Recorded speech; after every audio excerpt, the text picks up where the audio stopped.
লড়াইয়ের ওই ময়দানেতে যেতে তোমাকে হবে, প্রয়োজনে সব রক্তটুকু জমিনেই ঢেলে দেবে।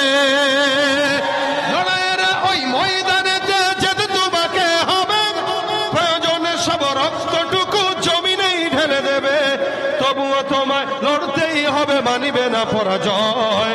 তবুও তোমায় লড়তেই হবে, মানিবে না পরাজয়। বিপ্লব মানে জীবন দেয়া বসে থাকা নয়, সে কোনো দিন আসবে না রে করো যদি ভয়। কথা বলেন ঠিক কিনা? আসবে বিজয় রক্ত আর জীবনের বিনিময়, আসবে বিজয় রক্ত আর জীবনের বিনিময়। বিপ্লব মানে জীবন দেয়া বসে থাকা নয়, সে কোনো দিন আসবে না রে করো যদি ভয়। বিপ্লব মানে জীবন দেয়া বসে থাকা নয়, সে কোনো দিন আসবে না রে করো যদি ভয়। শাসনের নামে কেউ বা পিছছে মেহনতি জনতারে, ইমানের উপর আঘাত ওরা হানিছে বারে বারে। শাসনের নামে কেউ বা পিছছে মেহনতি জনতারে, ইমানের উপর আঘাত ওরা হানিছে বারে বারে। প্রতারণার ওই ফাঁদে পড়ে মোরা জীবন করেছি ক্ষয়, প্রতারণার ওই ফাঁদে পড়ে মোরা জীবন করেছি ক্ষয়। বিপ্লব মানে জীবন দেয়া বসে থাকা নয়, সে কোনো দিন আসবে না রে করো যদি ভয়। বিপ্লব মানে জীবন দেয়া বসে থাকা নয়, সে কোনো দিন আসবে না রে করো যদি ভয়। ঠিক কিনা? আমাদের বাংলার দামাল ছেলেরা ভয় দূর করে যখন রাজপথে নামতে বাধ্য হয়েছে, আল্লাহ পাক তাদের গলায় বিজয়ের মালাই দান করে দিয়েছে। কথা ঠিক কিনা বলেন? এই বদরের যুদ্ধে মুসলমান মনে রাখবেন ৩১৩ জন ভয়কে জয় করে যুদ্ধের ময়দানে দাঁড়িয়ে গিয়েছে। ১,০০০-এর মোকাবেলায় আল্লাহ তাদের গলায় বিজয়ের মালা দান করে দিয়েছে। ভবিষ্যতে যত ইসলাম বিদ্বেষী কার্যক্রম হবে, ইনশাআল্লাহ বাংলার দামাল ছেলেরা যদি ভয়কে দূর করে রাজপথে দাঁড়িয়ে যায়, বাংলাদেশে কোন নাস্তিক বেঈমান মুরতাদদের দ্বিতীয়বার কোন উঠে দাঁড়ানোর সাহস করার কথা না। ঠিক কিনা যারা বলেন? আল্লাহ পাক আমাদের ঈমানি জজবা দান করুক, ঈমানি পাওয়ার দান করুক, বলেন আমিন। এখনো সম্ভব আগামীর বাংলাদেশকে নতুন করে ইসলামের ছাঁচে এদেশকে গঠন করা। যতদিন পর্যন্ত ইসলাম কোরআন সুন্নাহর অনুকূলে এদেশ পরিচালনা না হবে, ততদিন পর্যন্ত শান্তি আশা করা বোকামি ছাড়া কিছু নয়। আমরা দেখেছি, আমরা 53 বছর দেখেছি, আমরা বারবার ক্ষমতার পালাবদল দেখেছি। এক দলকে বসাই, আরেক দলকে উঠাই, এক দলকে নামাই, আরেক দলকে ওদিকে ফেলে দেই, আরেক দলকে ক্ষমতার মস্তদে বসায় দেই। ফায়দা কি? আপনি আর আমি সাধারণ জনগণ দিন শেষে 100 টাকার সিরা নোট নিয়েই মিছিলের স্লোগান দেওয়া লাগে। কথা কয় না? 100 টাকার মিছিলে যাওয়ার পরে 100 টাকার সিরা নোট দেয়। কেউ কেউ তো শুধুমাত্র 1 কাপ চা দিয়েই সন্তুষ্ট করতে চায়। দিন শেষে আঙুল ফুলে কলা গাছ হয় নেতারা, আর জনগণ সারা জিন্দগি ভ্যান আর রিক্সা চালায় খায়। এজন্য ইসলামী ব্যবস্থাপনা ছাড়া কিয়ামত পর্যন্ত সময় দিলাম, সরকারের পালা বদল হবে, হাত বদল হবে, চাঁদাবাজ বদল হবে না, হতে পারে না। এজন্য কোরআন সুন্নাহ দরকার আছে কিনা? কোরআন সুন্নাহ দরকার আছে কিনা? আগামীর বাংলাদেশকে ইসলামের বাংলাদেশ হোক, এটা আমরা চাই তো ইনশাআল্লাহ। এই জন্য আবারও যখন কেউ আমাদের সামনে বারবার নামাজের কথা বলে, বিভিন্ন কথা বলে আমাদের কাছে ভোট চাবে, আমরা দেখব যে আসলেই তারা নামাজি কিনা। আমরা দেখব ফজর থেকে এসা পর্যন্ত তাকে মসজিদে পাওয়া যায় কিনা। যদি ফজর থেকে এসা পর্যন্ত নির্বাচনের আগেও পাওয়া যায়, পরেও পাওয়া যায়, বা ভোটে দাঁড়ানোর আগেও পাওয়া গিয়েছে, বুঝতে হবে ও আসলেই নামাজি। কিন্তু যারা শুধুমাত্র নির্বাচন আসার আগে আমাদেরকে ধোঁকা দেওয়ার জন্য মসজিদে যায়, এরা নামাজি নয়, এরা ভণ্ড। কথা ঠিক কিনা বলেন? আমরা 80 রাকাত তাহাজ্জুদের গল্প একবার শুনি নাই, অনেকবার শুনেছি। 70 রাকাত তাহাজ্জুদের গল্প আমরা বারবার শুনেছি। আমরা এই সমস্ত গল্প শুনতে শুনতে দিশাহারা।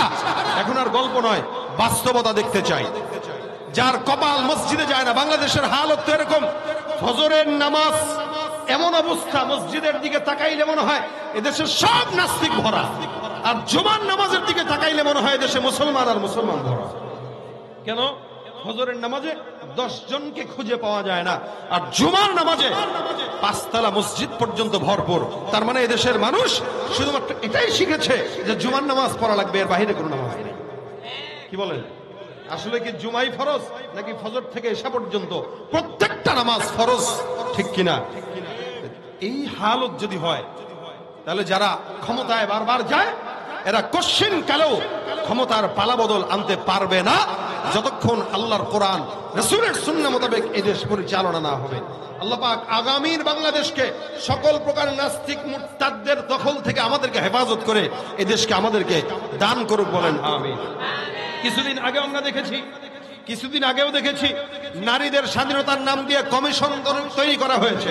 বাংলার দামাল ছেলেরা আওয়াজ তুলেছে, সেই কমিশনও বাতিল হয়ে গেছে। ইনশাল্লাহ আশা করি এই কমিশন আমাদেরকে মুসলমানের দেশে উলঙ্গপনা ছড়াতে পারবে? ইনশাআল্লাহ পারবে না। ইনশাআল্লাহ আমরা বেঁচে থাকতে ইনশাআল্লাহ হতে দিব। ভাইরা আমার, এই জন্য শুধুমাত্র 5 ওয়াক্ত নামাজ মসজিদে কপাল ঠোয়ালেই নামাজি বলা চলে না। আপনি আমি মুসলমান দাবি করি, আমাদের কোনো কাজ আছে কিনা বলেন তো? কিছু কাজ আছে কিনা? আল্লাহ পাক কেন পাঠিয়েছেন? পাঠানোর উদ্দেশ্য আমরা সবাই জানি, মা খালাকতুল জিন্না ওয়াল ইনসা ইল্লা লিয়াবুদুন। আল্লাহর দাসত্ব, আল্লাহর গোলামি। বলে গোলামি সবচাইতে কোনটার মাধ্যমে হয়? আব্দিয়াত সবচাইতে বেশি কোন ইবাদতের মাধ্যমে হয়? সেটা কি? মাথা ঝুঁকানো। আমরা বলি না যে মারা গেছি কিন্তু মাথা নোয়াই নাই, মরতে রাজি কিন্তু মাথা ঝুঁকাইতে রাজি না। কেন? শত্রুর সামনে মাথা নোয়াবো কেন? একটা পুরুষ এ কথাই বলে, ঠিক তেমনি ভাবে একজন মুমিন এ কথাই বলে যে আল্লাহ ছাড়া কারো সামনে মাথা নোয়াইতে পারে, এটা মুমিনের কাজ, এটা মুমিনের ঈমান।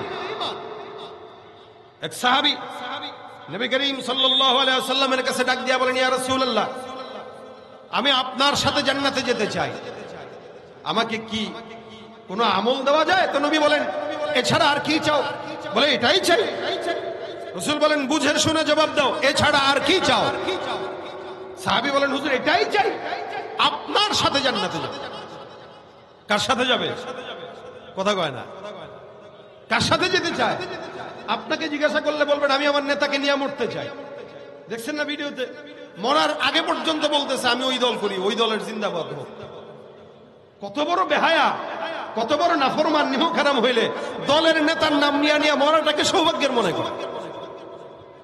রাসূল সাল্লাল্লাহু আলাইহি ওয়াসাল্লাম বলতেছেন, সাহাবী কি চাও?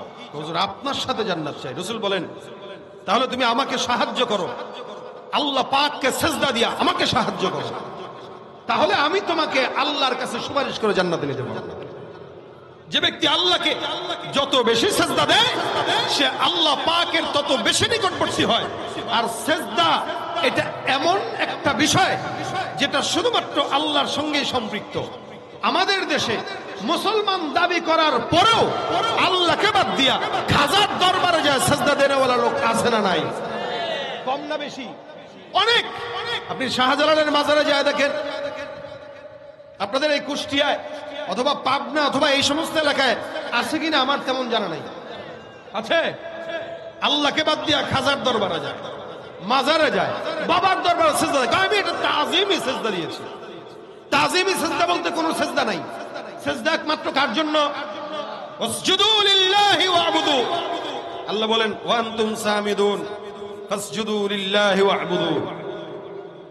আরে তোমরা তো উদাসীন, উদাসীনতা দূর হবে যদি আল্লাহ পাককে সিজদা দাও। ওয়াসজুদু লিল্লাহি ওয়া'বুদু, সিজদা হবে আল্লাহর জন্য এবং সিজদার মাধ্যমেই তার ইবাদত হবে। আল্লাহ বলেছেন সিজদা হবে কার জন্য? বলেন না জোরে, কার জন্য? মাথা ঝোয়াবো কার দিকে? মাজারে। বাবার কাছে যায়, আব্বা গো একটা সন্তান দেন। বাবার কাছে যায়, বাবা গো বউটা বিয়া করছি 10 বছর, পাই না, একটা বাচ্চা দেন, ফু দিয়া দেন। বউর পেটে ফু দিলে বাচ্চা হয়? কি বলেন আপনারা? এখন বাপ যদি ওই কোয়ালিটির হয় তাহলে ঠিক আছে, বউটারে আমাদের এখানে 3 দিনের এতেকাফে রেখে যাও। বাচ্চা পাইতে হলে 3 দিনের এতেকাফে খাজা বাবার দরবারের খানকায় রাখা লাগে। এখন বুঝেন আপনার কষ্ট করা 10 লাখ টাকা মহারণা দিয়ে বিয়ে বেরিয়ে বউ এটারে যদি খাজার দরবারে 3 দিনের জন্য রেখে আসেন, এরপরে যদি সন্তান হয়, বুঝবেন প্রোডাক্ট আপনার না আপনার বাপের। কথা বলেন ঠিক কিনা? পীরগিরি আর মাজার পূজা চলছে দেশটা জুড়িয়া, শিরকি আর ভণ্ডামিতে দেশটা গেছে ভরিয়া। পীরগিরি আর মাজার পূজা চলছে দেশটা জুড়িয়া, শিরকি আর ভণ্ডামিতে দেশটা গেছে ভরিয়া। গাজার কলকি টান মারিয়া, গাজার কলকি টান মারিয়া দেখায় খাজার শান। ওরা শিক্ষিত শয়তান, ওরা আমার সাথে, ওরা শিক্ষিত শয়তান, ওরা দুর্নীতির ওই আখড়ায় বসে, দুর্নীতির ওই আখড়ায় বসে জাহির করে জ্ঞান, কলম দিয়ে কামায় টাকা ধরে সাধুর ভান। ওরা শিক্ষিত শয়তান, ওরা শিক্ষিত শয়তান, ওরা শিক্ষিত শয়তান, ওরা শিক্ষিত শয়তান। ঠিক কিনা? মাজারে যায় সেজদা দেওয়া যাবে? দিবেন? তাজিমি সেজদা দিবেন না? সেজদা কাউকে দেওয়া জায়েজ নেই, না বাপ, না মা, না স্বামী, না পীর, না বুজুর্গ। কোন পীর যদি বলে আমার ভাই সেজদা দাও, বুঝতে হবে ওইটা আপনার আসল পীর না, ওইটা শয়তানের পীর। সেজদা হবে কার জন্য? উসজুদু লিল্লাহি ওয়া'বুদু, একমাত্র আল্লাহর জন্য সেজদা। দেখেন ভাই, আমি আপনি সেজদা না দিলেও আল্লাহর কোনো যায় আসে না। এগোটা দুনিয়াতে যত আসমান জমিন যা কিছু নজরে আছে, এগুলা কাকে সেজদা দেয়? আল্লাহকে সেজদা দেয়। এই যে গাছপালা দেখতেছেন, আল্লাহকে সেজদা দেয়। ওয়াশ-শামসু ওয়াল কমারু বিহুসবান ওয়ান নাজমু ওয়াশ-শাজারু ইয়াসজুদান। তারকারাজি, সূর্য, চন্দ্র, পাহাড় পর্বত যা আছে সব সৃষ্টি জগৎ সেজদা একমাত্র কাকে দেন? আল্লাহকে দেন। এই সেজদা শুরু হয় আদম পয়গম্বর থেকে। যখন নাকি আল্লাহ পাক আদম নবীকে বানাইলেন, তখন আল্লাহ পাক রব্বুল আলামিন সব ফেরেশতাদেরকে বলছেন উসজুদু লি আদম। আদমকে কি দাও? সেজদা দাও। এই সেজদা ইবাদতের নয়, এটা আল্লাহ পাকের আদেশ দেওয়া এবং মানবের যে সম্মান বেশি এটাকে প্রমাণের জন্য সব ফেরেশতাকে বলতেছেন উসজুদু লি আদম, তোমরা আদমকে সেজদা দাও। আদম একটা মানুষ। দেখেন ফাসাজাদাল মালাইকাতু কুল্লুহুম আজমাউন, সব সেজদা দিয়ে দিল ইল্লা ইবলিস। দেয় নাই কে? দেয় নাই কে? ওই যে যেই পীরের পায়ে সেজদা দেওয়া যে শয়তান হেঁটে যায় নাই, সবাই দিল, ইবলিস দেয় নাই। কেন? আল্লাহ বলছেন ক্বালা মা মানাআকা আল্লা তাসজুদা ইযা মারতুক। শয়তান কয় ক্বালা আনা খায়রুম মিন খলাকতানি মিন নারিন ওয়া খলাকতাহু মিন তিন। আমার আল্লাহ পাক ডাক দেয়া কয় শয়তান, কে তোরে নিষেধ করলো? শয়তান, তোমাকে আমি আল্লাহ সেজদা দিতে বললাম, সেজদা দাও নাই, কেন দাও নাই? শয়তান ডাক দেয়া কয় যুক্তিতে মিলে না। কিসে মিলে না? যুক্তিতে মিলে না। কেমনে যুক্তিতে মিলবে? আমি হইলাম আগুনের তৈরি, সে হইল মাটির তৈরি। আগুন উপরের দিকে যায়, মাটি নিচের দিকে যাবে।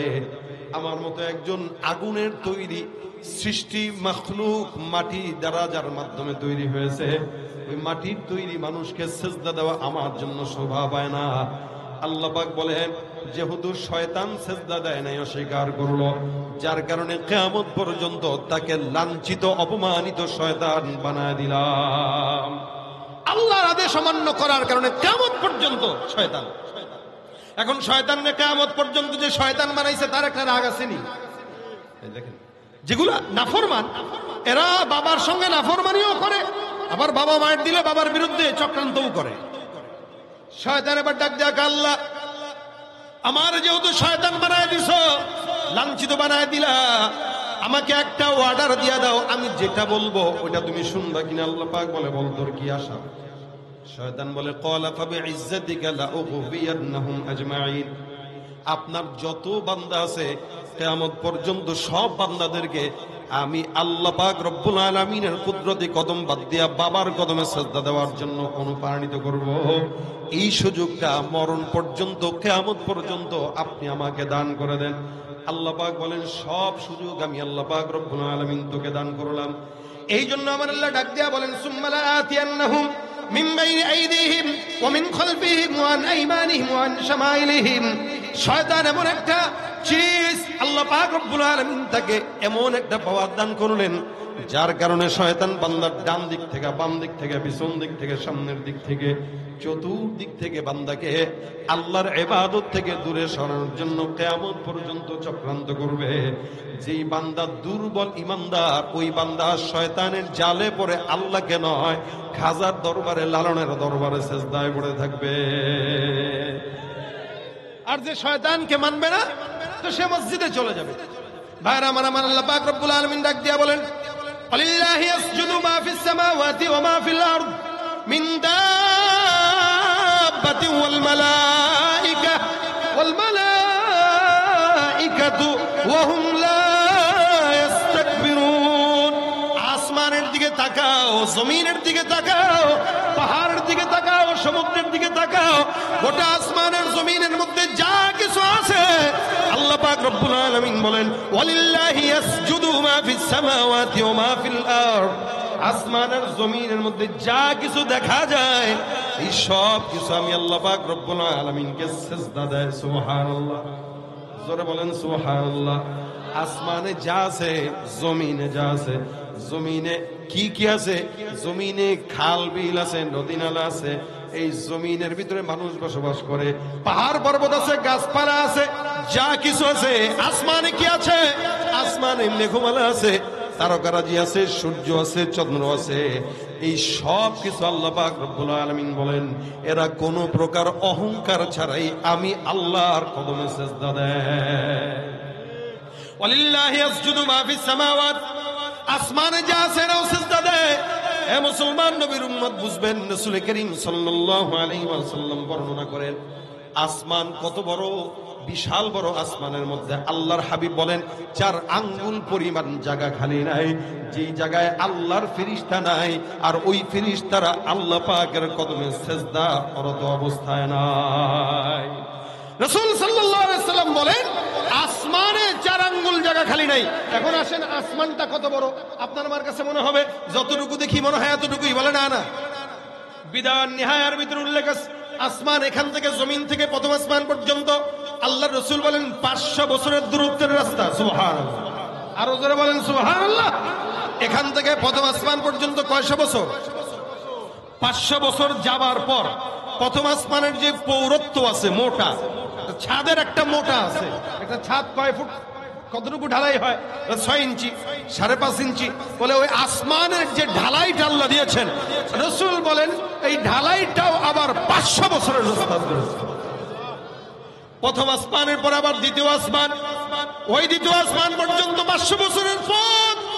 দ্বিতীয় আসমান আবার যখন মোটা হয়, ওটা 500 বছরের রাস্তা। দ্বিতীয় আসমান থেকে তৃতীয় আসমান পর্যন্ত আবার 500 বছরের পথ।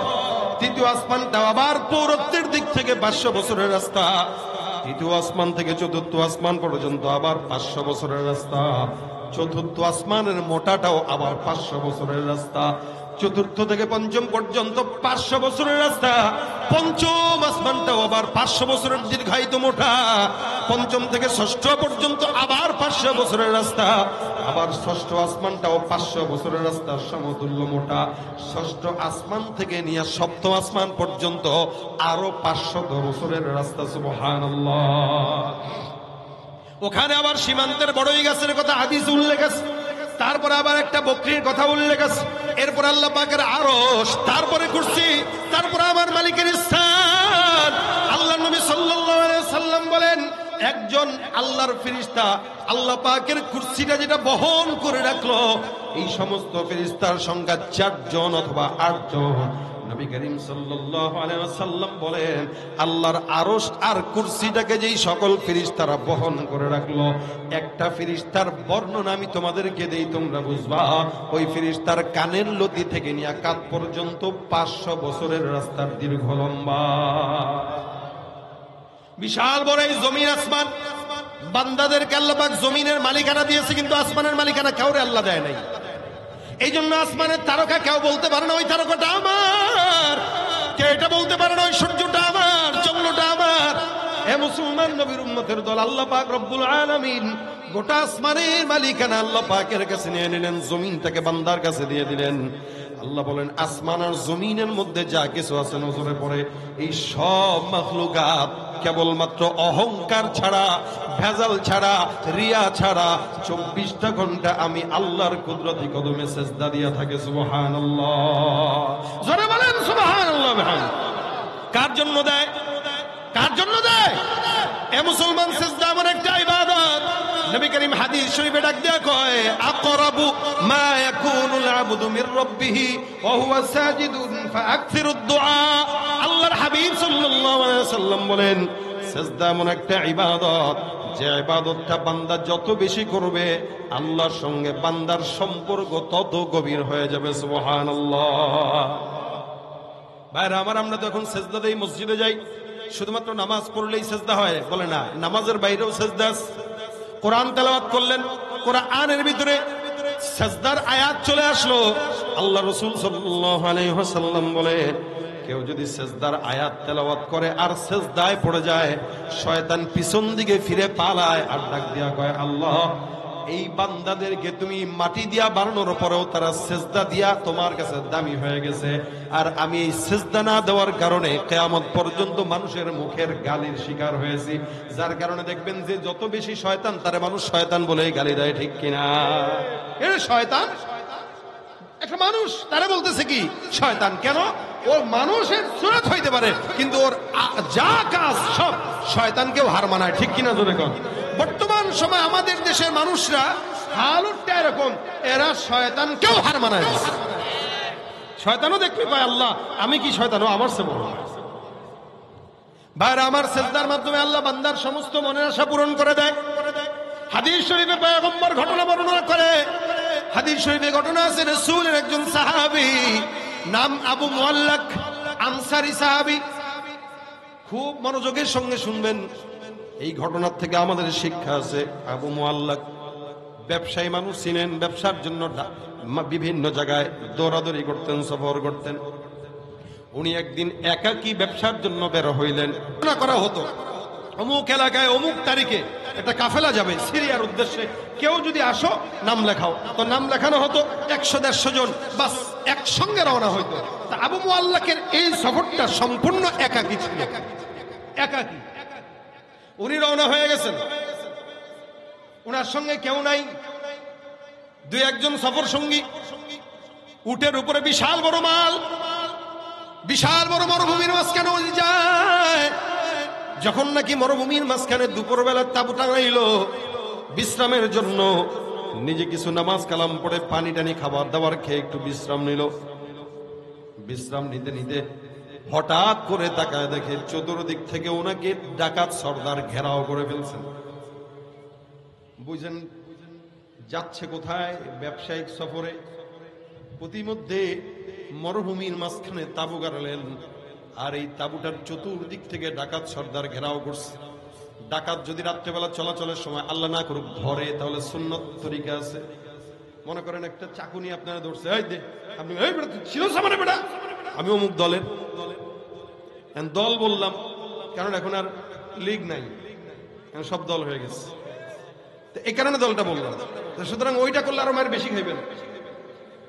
এই জন্য ডাকাত ধরলে কোনো দলের পরিচয় দিয়েন না, নেতার পরিচয় দিয়েন না, কারণ ডাকাত ওই মুহূর্তে নেতা আর দল রে গনায় ধরে কম।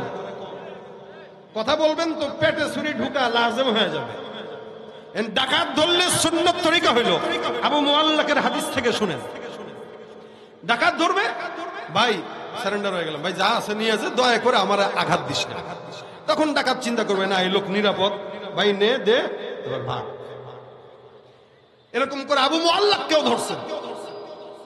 আবু মুআল্লাক কয়, ভাই যা আছে নিয়ে নাও, আল্লাহর রাস্তায় গায়ের মধ্যে হাত দিও না। কি বলছেন? গায়ে হাত দিও না, যা আছে নিয়ে যাও। ওই যে উটের উপরে বোঝাই যত সম্পদ আছে দিয়ে দিলাম, ভাই বিবি আছে, বাচ্চা আছে, দয়া করে মারিস না, আমার বাঁচার দরকার। আবু মুআল্লাক বলে, ভাই আমার দয়া করে বাঁচাও, কিন্তু ডাকাতটা হলো শেষরা, কিছু সন্ত্রাসী আছে, মারে নেয়। এই ডাকাতটা এই কোয়ালিটির করে আনে না। আমি এমন ডাকাত, তুমি আমার নাম শোনো নাই? আমি যাকে ধরি তাকে মারি, সম্পদ নেই, বাঁচার কোনো উপায় নাই। আবু মুআল্লাক কয়, ভাই সন্তান আমার ছোট, দয়া করে আমাকে বাঁচাও। আমার জন্য একটু মায়া করো, আমার একটু সুযোগ দাও, যা আছে তুমি নিয়ে নাও। ডাকাতটা কয় না, ধরা যেহেতু খেয়ে গেছো, ধরা খাইছো, মরবা নিশ্চিত, বেশি কথা বলা দরকার নেই, শেষ কোনটা ইচ্ছা একটু বল, শেষ ইচ্ছা কোনটা এটা বলো। আবু মুআল্লাক ডাক দিয়া বলে, শেষ ইচ্ছা কোনটা? শেষ ইচ্ছাটা বর্ণনা করতে যায় বলতেছেন, আমার শেষ ইচ্ছা হলো 2 রাকাত নামাজ পড়তে দাও, আল্লাহর কাছে আমি সর্বশেষ সেজদাটা দিয়া মাওলার একটু প্রিয় হয়ে নেই। ডাকাত ডাক দিয়া বলে, আরে বেটা, তোর মতো কত বুজুর্গ দেখলাম শেষ সেজদা দিয়া পার পায় নাই। মনে রাখবেন, সব সেজদা সমান নয়, কিছু সেজদা আছে আল্লাহর দরবারে বেশি প্রিয় হয়ে যায়, আর কিছু সেজদা আল্লাহর দরবারে গ্রহণ হয় না, ঠিক কিনা? আবু মুআল্লাক রাদিয়াল্লাহু তাআলা ডাক দিয়া বলে, আমার 2 রাকাত নামাজ পড়ার সুযোগ দাও, আমি আমার মাওলার দরবারে সিজদা দিব। আল্লাহর দরবারে সিজদা দেওয়ার জন্য আবু মুআল্লাক দাঁড়ায় গেল, ওযু করলো, নামাজ দাঁড়াইলো। এবার ডাকাত সর্দার ডাক দিয়া কয়, তাড়াতাড়ি নামাজটা শেষ কর। পিছন থেকে খোঁচায়, এ বেটা তাড়াতাড়ি নামাজ শেষ কর। আবু মুআল্লাক বলে, সেজদার ভিতরে যখন গেলেন, খুব বুঝেন, সেজদায় গেছে, সেজদার ভিতরে যে এবার দোয়া করে। আবু মুআল্লাকের হৃদয়ের মধ্যে ভয়, এই সময় উনি চিন্তা করতেছে, আল্লাহ, আমি যেই মুহূর্তে যেই জায়গাটা আছি, এই জায়গাটা তুমি মালিক ছাড়া আমার কেউ নাই। তুমি যদি আমাকে চাও বাঁচাইতে পারো, যদি মারতে চাও মারতে পারো, তবে আমি এটা বিশ্বাস করি, গভীর জঙ্গলে আর সমুদ্রের মাঝখানে অথবা মরুভূমির মাঝখানেও কেউ না থাকলেও মাওলা তুমি আছো। তুমি যদি মাওলা চাও, দুনিয়ার সব মানুষ চাইলেও কোন বান্দাকে ক্ষতি করতে পারে না, ঠিক কিনা?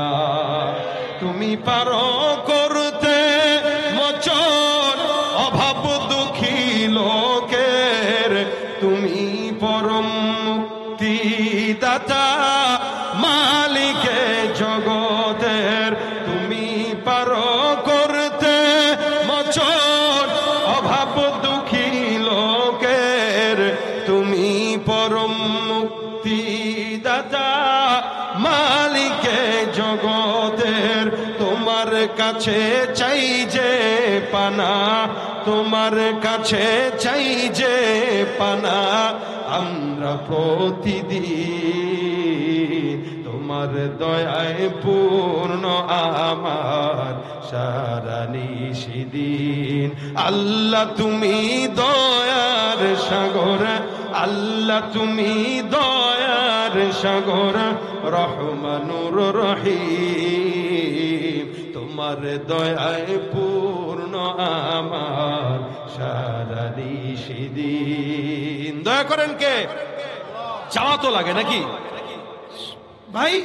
আমরাও চাই, আপনারাও চান, আবার আল্লাহওয়ালা বুজুর্গরাও চায়, তাদের দোয়া কবুল করে আল্লাহ, আমাদেরটা কবুল করে না কেন? বলে আমাদের চাওয়ার ঠিক ঠিকানা নাই, আমাদের চাওয়া আল্লাহর মন মতো হয় না, এই কারণে আল্লাহ 24 ঘন্টা সিজদায় পড়ে থাকলেও আল্লাহ কবুল করে না। আবু মুআল্লাক নামাজের মধ্যে দাঁড়াইলেন, সিজদার ভিতরে গেলেন, সিজদায় যা যা দোয়া করে, ইয়া ওয়াদুদ, ইয়া ওয়াদুদ, ইয়া ওয়াদুদ, ইয়া যাল আরশিল মাজিদ, ইয়া ফাআলাল লিমা তুরিদ, আসআলুকা বিইজ্জিকাল্লাযী লা ইউরাম ওয়া মুলকিকাল্লাযী লা ইউদাম ওয়া বিনূরিকাল্লাযী মালাআ আরকানা আরশিক আন তাকফিনি শাররা হাযাল লাস, ইয়া মুগীথু আগিসনি, ইয়া মুগীসু আগিসনি, ইয়া মুগীসু আগিসনি। বারবার নামাজের সিজদার ভিতরে এই দোয়া করে।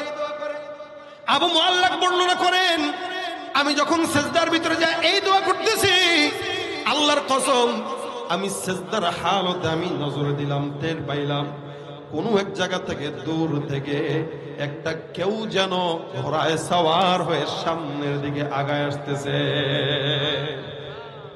আরে আজীব, আমি নামাজে দোয়া করতেছি, মরুভূমি বিশাল, সিজদায় দোয়া করতে দেরি, কিন্তু আমি দেখলাম দূর থেকে ঘোড় সওয়ারের আওয়াজ আসতেছে। হঠাৎ করে বুঝলাম এই ঘোড় সওয়ারটা আমার পানের পাশে এসে দাঁড়ায় গেছে।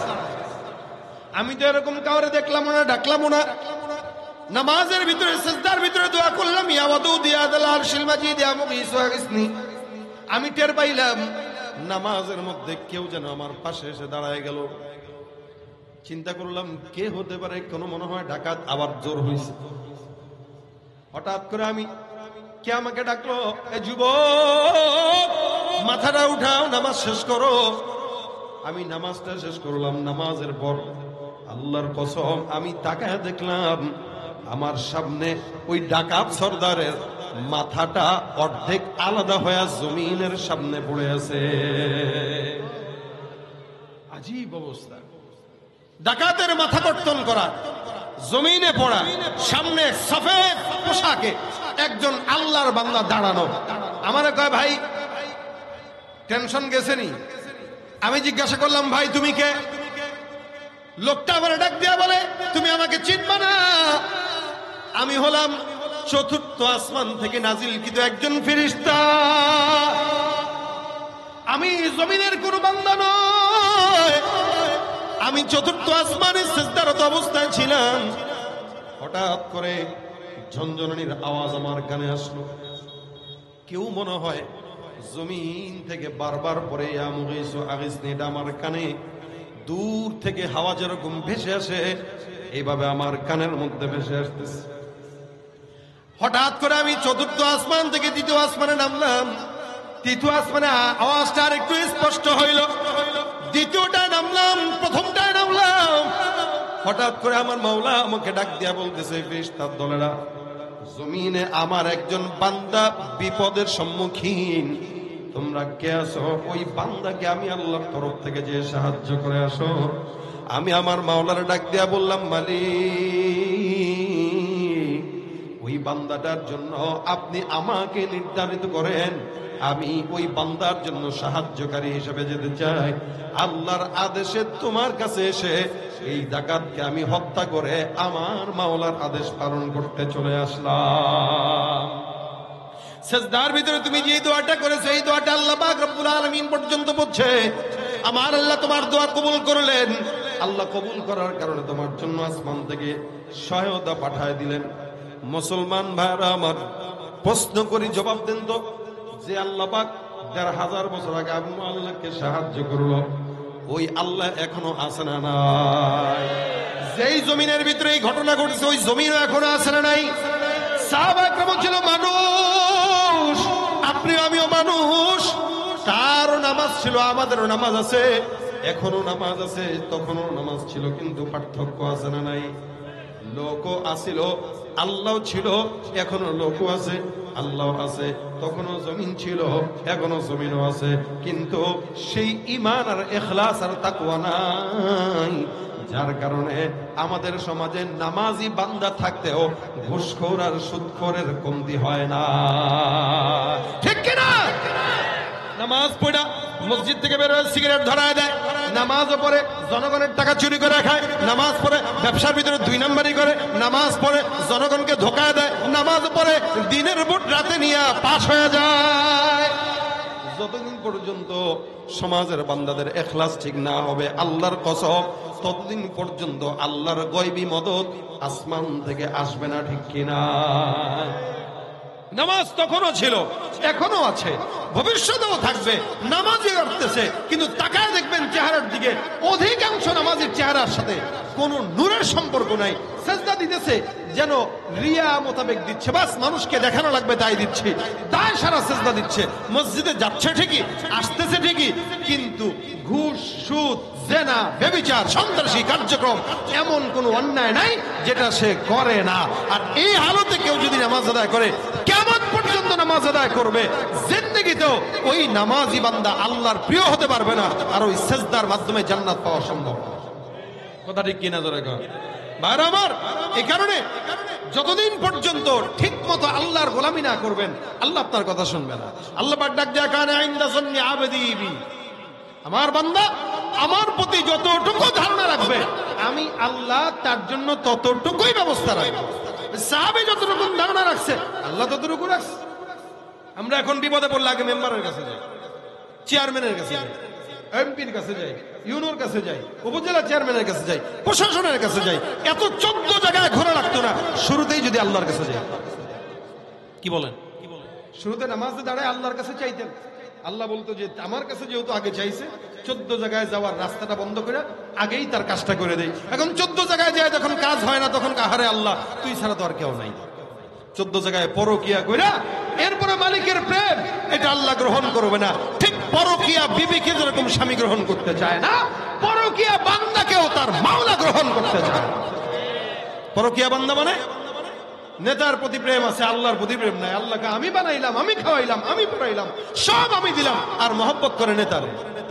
কোন নেতা উঠতে বসতে মিথ্যা বলে 100 টাকা? কোন নেতা ঘুষের টাকা না খাইলে পেটের ভাত হজম হয় না? কোন নেতা জনগণের টাকা চুরি করে আঙুল ফুলে কলা গাছ হওয়া না? এরকম নেতা যদি চান তাহলে আরো গোলামি করেন। সমাজের হালত যেই লাউ সেই কদুই থাকবে। এ কারণে আমাদের মহব্বত নেতাদের প্রতি থাকবে, পীরের প্রতি থাকবে, আলেমদের প্রতি থাকবে, বাবা মায়ের প্রতি থাকবে। তবে আল হুব্বু ফিল্লাহ ওয়াল বুগদু ফিল্লাহ, মহব্বতটা ততক্ষণ যতক্ষণ নেতা আল্লাহর পক্ষে আছে ততক্ষণ। নেতা যদি আল্লাহ আর ইসলাম থেকে দূরে সরে যায়, ওই নেতাকে 1 সেকেন্ডের জন্য মানবো না, মানতে পারি না। কথা ঠিক কিনা? কারণ এরা যে আগেও যেমন ছিল এখনো এমনই আছে, ভবিষ্যতে এমনই থাকবে। ওই মাঝখান দিয়া জনগণ হিসেবে আপনি তার গোলামি করে আপনার কোনো ফায়দা নাই। টিনের চালে আপনি থাকবেন, আপনার টিনের চালে জুটবে, এর চেয়ে বেশি কিছু জুটবে। এ কারণে গোলামি যদি করতে হয় কার হবে বলেন না? কার হবে? যাদের হাতে যায় ক্ষমতা, দেশ যেন বাপের ভিটা, রাখতে চেয়ার শুরু করে বিদেশিদের পাচাটা। যাদের হাতে যায় ক্ষমতা, দেশ যেন বাপের ভিটা, রাখতে চেয়ার শুরু করে বিদেশিদের পাচাটা। বিদেশিদের কথা মতো চালায় ওরা নিজের দেশ। দেখতে দেখতে গোল্লায় গেল আমার সোনার বাংলাদেশ। একে একে শেষ করেছি সবার দেখা হইল শেষ। দেখতে দেখতে গোল্লায় গেল আমার সোনার বাংলাদেশ। দেখতে দেখতে গোল্লায় গেল আমার সোনার বাংলাদেশ। কেউ দিল না সবাই নিল, আমরা যে কলুর বলদ। সারা বছর নেয় না খবর, নির্বাচনে খুব দরদ। কেউ দিল না সবাই নিল, আমরা যে কলুর বলদ। সারা বছর নেয় না খবর, নির্বাচনে খুব দরদ। নির্বাচনের আগে নেতা ধরে কত রকম বেশ, নির্বাচনের আগে নেতা ধরে কত রকম বেশ। দেখতে দেখতে গোল্লায় গেল জোরে, দেখতে দেখতে গোল্লায় গেল। একে একে শেষ করেছি সবার দেখা হইল শেষ। দেখতে দেখতে গোল্লায় গেল আমার সোনার বাংলাদেশ। দেখতে দেখতে গোল্লায় গেল আমার সোনার বাংলাদেশ। মুসলমানের দেশটা মোদের আছে খাতা কলমে, দোষের দোষী যে বাজারাই শাস্তি পায় যে আলেমে। মুসলমানের দেশটা মোদের আছে খাতা কলমে, দোষের দোষী যে বাজারাই শাস্তি পায় যে আলেমে। ওরা ইসলাম বেচেই ক্ষমতাটা পাকাপোক্ত করে বেশ, ইসলাম বেচেই ক্ষমতাটা পাকাপোক্ত করে বেশ। দেখতে দেখতে গোল্লায় গেল, দেখতে দেখতে গোল্লায় গেল আমার সোনার বাংলাদেশ। একে একে শেষ করেছি সবার দেখা হইল শেষ। দেখতে দেখতে গোল্লায় গেল আমার সোনার বাংলাদেশ। দেখতে দেখতে গোল্লায় গেল আমার সোনার বাংলাদেশ। ঠিক কিনা ভাইরা আমার? এই জন্য আল্লাহর কাছে চাওয়া মন মতো চাওয়া দরকার। নবী ডাক দেয়া কয়, এই দেখেন আমরা যে রাসূলের উম্মত আছি, আমরা কম না বেশি? সবচেয়ে বেশি আখেরি নবীর উম্মত। বলে উম্মতের সংখ্যা কত কাতার হবে কিয়ামতের ময়দানে? আখেরি নবীর উম্মতের সংখ্যা হবে 120টা কাতার। কত কাতার? 120। এই ছাত্র ভাইরা বসুন, সবাই বসে যান, যারা দাঁড়ানো আছেন বসুন। কিয়ামতের ময়দানে কাতার হবে 120। কয়টা বলেন? 120 কাতারের ভিতরে আল্লাহর নবী সাল্লাল্লাহু আলাইহি ওয়াসাল্লামের উম্মত কতটুকু হবে আর অন্য উম্মত কতটুকু হবে? বলে মোটামুটি সমস্ত যারা আছে উম্মত, এগুলো সবগুলা মিলে হবে 40টা কাতার। আর বাকি যত উম্মত আছে বাকি সব হবে রাসূলের উম্মতের সংখ্যা। মানে আদম থেকে ঈসা পর্যন্ত 40 কাতার, বাকি 80 কাতার হবে রাসূল সাল্লাল্লাহু আলাইহি ওয়াসাল্লাম। এখন চিনবে কিভাবে? সব তো মানুষ এক, চেহারা তো সব মোটামুটি কাছাকাছি, চিনবে কিভাবে? রাসূলকে প্রশ্ন করা হয়েছে, নবী বলেন কিয়ামতের ময়দানে উম্মতদেরকে চিনার সবচেয়ে বড় মাধ্যম হবে ওদের কপালের সেজদার দাগ। আমি নবী এক একটার কপালের সেজদার দাগ দেখব, আর ওই সেজদার দাগগুলা উজ্জ্বল হয়ে আলোকিত হতে থাকবে, আমি ধরে ধরে ধরে ধরে জান্নাতে নিয়ে যাব। তার মানে যারা সেজদা দিবে ওদের কপাল হবে নূরে নূরান্বিত। নবী দেখবেন এর কপাল নূর, এর কপাল নূর, এর কপাল নূর, যাও জান্নাতে চলে যাও। আল্লাহ বলেন সীমাহুম ফি বুজুহিহিম মিন আসারিস সুজুদ, এদের চেহারায় সেজদার দাগ থাকে। আর রাসূল বলেন অন্য অঙ্গ প্রত্যঙ্গতে ওযুর একটা নূর থাকবে তাদের। দেখেন কেউ যদি সেজদা দেওয়ার জন্য ওযু করে, ওযু সেজদা এমন দামি জিনিস, কেউ সেজদা দেওয়ার জন্য যদি ওযু করে, রাসূল বলেন ওযু করলে বান্দার বান্দা যখন হাত ধোয়, এই হাতের কবজি থেকে যত গুনাহ আছে ওযুর পানির মাধ্যমে বান্দার হাতের গুনাহ আল্লাহ ঝরায় দেন। বান্দা যখন কুলি করে, মুখ দিয়ে যে গালিগালাজ করছে, ফাহেসা কথাবার্তা বলছে, তো ফাহেসা কথাবার্তা বলার যে গুনাহ আছে কুলির পানির মাধ্যমে মুখের সব গুনাহ ঝরায় দিবেন। যখন বান্দা হাত ধৌত করবে তো হাত দিয়ে যদি কোনো গুনাহ করে তো এই গুনাহ আল্লাহ পাক ঝরায় দিবেন। যখন পাও ধুবে তো পাওয়ের গুনাহ ঝরায় দিবেন। হ্যাঁ, হযরত ইমাম আযম আবু হানিফা রাহমাতুল্লাহ আলাইহি এক বান্দার এরকম ওযুর পানির সাথে গুনাহ ঝরে যেতে উনি নিজের চোখে দেখেছেন। এটা আমাদের আকাবিরদের চোখ ছিল, অন্তর চক্ষু খোলা ছিল, ওনারা দেখতেন, আমরা দেখতে পাই না। এটা আমাদের দুর্বলতা, ঈমানের কারণে।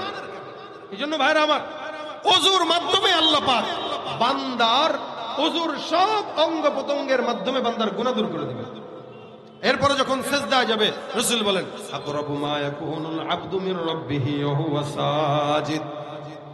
মুসা পয়গম্বরকে প্রশ্ন করা হয়, তুমি যে মাওলার সঙ্গে কথা বলো, আল্লাহর সঙ্গে তুমি কেমনে কথা বলো? কথা যখন বলি, এ মুসা তোমার সঙ্গে নির্দিষ্ট সময় আমি আল্লাহ পাক রব্বুল আলামিন কথা বলে, নির্দিষ্ট জায়গা, নির্দিষ্ট সময়, নির্দিষ্ট কথার বাইরে কোনো কথা নাই। এরপরেও মুসান্না মুকাল্লামাল্লাহু মুসা তাকলিমা। কিন্তু শেষ জামানায় আমি এমন একদল উম্মত পাঠাবো যারা আখির নবীর উম্মত, আখির নবী মুহাম্মদুর রাসূলুল্লাহ সাল্লাল্লাহু আলাইহি ওয়াসাল্লামের উম্মতরা, ওরা যখন জমিনের মধ্যে আসবে, তুমি মুসা নির্দিষ্ট সময়ে অনুমতি নিয়ে কথা বলো, তবু আমি আর মাঝখানে, তোমার মাঝখানে, মুসা আর আল্লাহর মাঝখানে ৭০,০০০ নূরের পর্দা থাকে। আখিরি জামানার উম্মতরা যখন মন চাবে তখন আল্লাহর সঙ্গে কথা বলবে, মাঝখানে একটাও নূরের পর্দা আল্লাহ রাখবে না। মুসা নবীর সাথে ৭০,০০০ নূরের পর্দার ব্যবধানে আল্লাহ পাক কথা বলবেন, আর আপনার আমার সাথে আল্লাহ পাক সরাসরি কথা বলবেন। মুসা নবী বলেন, আল্লাহ এই উম্মতটা কারা যারা তোমার সাথে সরাসরি কথা বলতে পারবে? এত পাওয়ার, যখন মন চায় তখন বলবে। কেমনে বলবে? আল্লাহ ডাক দেয়া কয়, নামাজের মধ্যে যখন দাঁড়ায় বলবে আলহামদুলিল্লাহ রাব্বিল আলামিন, আল্লাহ পাক রব্বুল আলামিনের বান্দা ওযু করবে আর নামাজের ভিতরে দাঁড়ায় বলবে আলহামদুলিল্লাহ রাব্বিল আলামিন। ফজর, জোহর, আসর, মাগরিব, এশা, তাহাজ্জুদ, ইশরাক, আওয়াবিন, চাষ, বান্দা যখন নামাজের মধ্যে দাঁড়ায় সূরা তেলাওয়াত করবে, সূরা ফাতিহা, আমার আল্লাহ বান্দার ওই নামাজ, বান্দা নামাজ পড়ার সময় আলহামদুলিল্লাহ পড়ার পর আমার আল্লাহ বান্দার আলহামদুলিল্লাহর জবাব দিয়া, আসমান থেকে আওয়াজ দিয়া বান্দার জবাব দিয়া বলে হামিদানি রব্বি, আল্লাহু আকবার। বান্দা বলে আলহামদুলিল্লাহ। এই কথা শুধুমাত্র নামাজের মাধ্যমে হয়, এছাড়া অন্য কোনো সময় না। এজন্য নবী বলেন, বেশি নিকটবর্তী হতে চাও তাহলে আল্লাহর কাছে নামাজে দাঁড়ায় যাও। আকরাবু মা ইয়াকুনুল আবদু মির রাব্বিহি ওয়া হুয়া সাজিদ। সিজদা দাও, আল্লাহর নিকটবর্তী হও। আল্লাহ বলেন উসজুদু ওয়াকতারিব, সিজদা দাও, নিকটবর্তী হও। যে যত বেশি সিজদা দেয় ওই বান্দা তত নিকটবর্তী হয়। সিজদা কতক্ষণ সময় দিব? বলে স্বল্প নাকি দীর্ঘ? রাসূল সাল্লাল্লাহু আলাইহি ওয়াসাল্লামের সিজদার ব্যাপারে আছে কানা সুজুদুহু করিবাম মিন কিয়ামি। আম্মা জান্নাহ বলেন নবীর সিজদা এত দীর্ঘ ছিল, এত দীর্ঘ ছিল, স্বাভাবিকভাবে কোন বান্দা যদি ৫০ আয়াত তেলাওয়াত করতে যতক্ষণ লাগে, আল্লাহর নবীর সিজদা ৫০ আয়াত তেলাওয়াত করার মতো দীর্ঘ লম্বা হতো।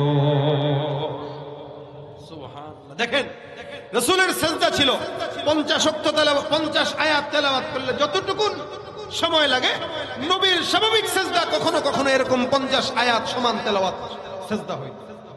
কখনো তো অন্য আম্মাজানরা বলতেন যে রাসূলের সাথে আমরা একদিন নামাজে পিছনে দাঁড়াইছি, তো সেজদায় দিতে দিতে দিতে দিতে কিরে সেজদা দীর্ঘ করতে করতে রাসূল উঠে না, আমরা ভয় পেয়ে গেছি। আমরা নামাজ শেষ করে রাসূলের পা নাড়া দিছি যে নবী আছে কিনা, দেখলাম নবী নড়ছেন, তার মানে নবী আছে, কিন্তু সেজদায়। নবীর সেজদা শেষ হওয়ার পর আমরা জিজ্ঞাসা করলাম, ইয়া রাসূলুল্লাহ আপনি এত দীর্ঘ সেজদা দিলেন, আমরা সেজদা দিতে দিতে ভয় পেয়ে গেছি যে আমাদের মাথার রক্ত নাক দিয়ে পড়বে, কিন্তু আপনি যে সেজদা দিলেন আপনার তো কিছু হইল না। রাসূল বলেন আমি তোমাদের মতো না, সুতরাং সেজদা তোমরা দীর্ঘ করো, যে যত বেশি দীর্ঘ সেজদা করবে তার সাথে তত আল্লাহ পাকের তাআল্লুক দীর্ঘ হয়ে যাবে। আর সিজদার মাধ্যমে আল্লাহ বান্দার মনের দোয়া কবুল করেন। এই কারণে রাসূল বলেন ফাআকসিরুদ দুআ, এই তোমরা সিজদা যখন দিবা তখন সিজদায় ঢুকে বেশি দোয়া করো। সিজদায় যে যত বেশি দোয়া পড়বে আল্লাহ ওই দোয়া কবুল করবেন। রাসূল বলেন ফাআকসিরুদ দুআ, তোমরা সিজদায় গেলে দোয়া করো। ফরজ নামাজের সিজদায় দোয়া করার নিয়ম নাই, বাকি নফল নামাজের সিজদায় যখন যাবেন তখন দোয়া করবেন রব্বানা আতিনা ফিদ দুনিয়া হাসানা বা অন্যান্য দোয়া পড়বেন আপনার যে দোয়া দরকার। বিশেষ করে আমি যেই দোয়াটা হাদিসে শুনাইছি, ইয়া ওয়াদুদ ইয়া ওয়াদুদ ইয়া ওয়াদুদ, এই সমস্ত দোয়া যদি কেউ পড়ে তো রাসূল বলেন আল্লাহ পাক তার মনের আশা সিজদার মাধ্যমে বললে আল্লাহ ওই মনের আশা পূরণ করে দেয়। আমরা সিজদা দেই ঠিকই, মুরগির ঠোকরের মতো সিজদা দেই, আমাদের সিজদা আছে ঠিকই, আল্লাহর জন্য না, কোনো মতে ভোট পাওয়ার জন্য, ধান্দামি ভোট পাওয়ার জন্য। আমাদের যা কিছু হয় আমরা আমাদের ধান্দার জন্য করি, আল্লাহর জন্য যদি করতাম তা দুনিয়াও মিলতো আখিরাতও মিলতো। কি বলেন ঠিক না? এই জন্য সিজদা তো দেওয়াই লাগে, নামাজ তো পড়াই লাগে। তো এটা আল্লাহর জন্য পড়লে কি হয়, নিয়তটা একটু সহি করে ফেলি না যে এখন থেকে সিজদা দিব আল্লাহর জন্য, কারোর জন্য না, কোনো মাজারে না, কোনো বাপের দরবারে না, কোনো পীরের কাছে না। মাথা নোয়ানো যাবে না, মাথা ঝুঁকাইতে হলে এটা আল্লাহর জন্য ঝুঁকাইতে হবে। এই মাথা দামি জিনিস, এই শির দামি জিনিস, এটা ঝুঁকাইতে যদি হয় তো সেটা কার জন্য? এটা ঝুঁকাইতে হলে আল্লাহর জন্য, এছাড়া অন্য কারোর জন্য না। এই জন্য আল্লাহ পাক রব্বুল আলামিন বারবার বলছেন উসজুদু লিল্লাহ, আল্লাহর জন্য সিজদা দাও। কুল ইন্না সালাতি ওয়া নুসুকি ওয়া মাহইয়ায়া ওয়া মামাতি লিল্লাহি রাব্বিল আলামিন, সব আল্লাহর জন্য। এই জন্য বেশি বেশি সিজদা দেওয়ার তৌফিক আল্লাহ দান করুন। কখনো কখনো এমনি ওযু আছে তো সিজদায় পড়ে থাকবেন, নফল নামাজ শেষ করছেন, ফরজ শেষ করছেন, তো মসজিদে 10-15 মিনিট একটু সিজদা দিয়ে থাকেন, দেখবেন দিলে একটা শান্তি লাগবে। এমনি সিজদা দিয়ে থাকবেন, দোয়া করবেন, সিজদায় বারবার দোয়া করবেন, দেখবেন সিজদার মাধ্যমে যেই প্রশান্তি আপনি মিলবে, আপনাকে আল্লাহ পাক দিবেন, এই প্রশান্তি কোটি টাকা দিয়েও আপনি কখনো পাবেন না। রাত্রে তাহাজ্জুদের নামাজের সময় যদি উঠেন একটু সিজদা দীর্ঘ করেন, আধা ঘন্টা হোক, 15 মিনিট হোক, সিজদায় পড়ে থাকেন, সিজদায় পড়ে পড়ে দোয়া করবেন। সন্তানের জন্য দোয়া, বেশি বেশি সন্তানের জন্য দোয়া করা দরকার। কেন? জামানা ফিতনার জামানা চলে আসছে, সন্তানরা যেন আমাদের নাজাতের কারণ হয়, আমাদের বেইজ্জতির কারণ যেন না হয়। সন্তানরা যেন, সন্তানের মাধ্যমে যেন মা বাবার মুখ উজ্জ্বল হয়, এই দোয়া বেশি বেশি করবেন। ইনশাআল্লাহ আল্লাহ সিজদার মাধ্যমে বলা দোয়াগুলো আল্লাহ কবুল করবেন। এই জন্য ওই লালনের কাছে যায় অথবা বাবার কাছে, শাহজালালের মাজারে, বিভিন্ন জায়গায় যে সিজদা না দিয়া মসজিদে যে আল্লাহর জন্য সিজদা দিব, যেই জরুরত থাকুক, যেই হাজত থাকুক, সিজদা দিয়া মালিকরে হাজত করবেন। আল্লাহ পাকের হাবিব বলেছেন, আল্লাহ বলেছেন দোয়া কবুল করবেন। কোন সন্দেহ আছে? কথা বলে না, কোন সন্দেহ আছে? আল্লাহ আল্লাহ রাসূলের কথা মিথ্যা? সন্দেহ হয় আপনাদের? এই জন্য যা বলবো আল্লাহর কাছে বলবো, সিজদায় পড়ে বলবো ইনশাআল্লাহ। আল্লাহ আমাদের সকলকে বেশি বেশি সিজদা দেওয়ার তৌফিক দান করুন। জোরে বলেন আমিন। আমাদের নামাজ পড়ার তৌফিক দান করুন এবং আল্লাহর কাছেই চাওয়ার তৌফিক দান করুন, বলেন আমিন। এজন্য আপনাদের এই এলাকার যুবকরা যারা রাজনীতির সাথে জড়িত, অনেকে আছে, অধিকাংশ মানুষই রাজনীতি করে, এই রাজনীতির সাথে যারা জড়িত আছেন, ভাই আল্লাহর হস্তে নেতারে আল্লাহর উপরে নিয়েন না। ততটুকুই মানবেন যতটুকু নেতা ইসলামের ভিতরে থাকবে। যদি দেখেন নেতা চুরি করতেছে, জনগণের টাকা চুরি করে খাচ্ছে, সুন্দর করে নামটা লিস্টে ক্রস চিহ্ন দিয়ে বেরোয় যায়, আরেক নেতা ধরবেন যে নেতা ইসলাম ফলো করে। যদি দেখেন আপনার পীর দাড়ি রাখে না, আপনার পীর নামাজ পড়ে না, পর্দা করে না, বুঝবেন এটা আসল না, এটা ভণ্ড। এই পীর কেউ ক্রস চিহ্ন দিয়ে অন্য জায়গায় যাবেন, হাত্তা তার মা বাবাও যদি ইসলামের বিরুদ্ধে যায় আপনিও তার বিরুদ্ধে যাবেন, এটা আপনার ঈমান। এই জন্য গোলামি করতে হয় সেটা আল্লাহ, সিজদা দিতে হয় সেটা আল্লাহর জন্য, ইবাদত বন্দেগী করতে হবে সব আল্লাহর জন্য। আল্লাহ পাক আমাদেরকে তার জন্য ইবাদত বন্দেগী করার তৌফিক দান করুন।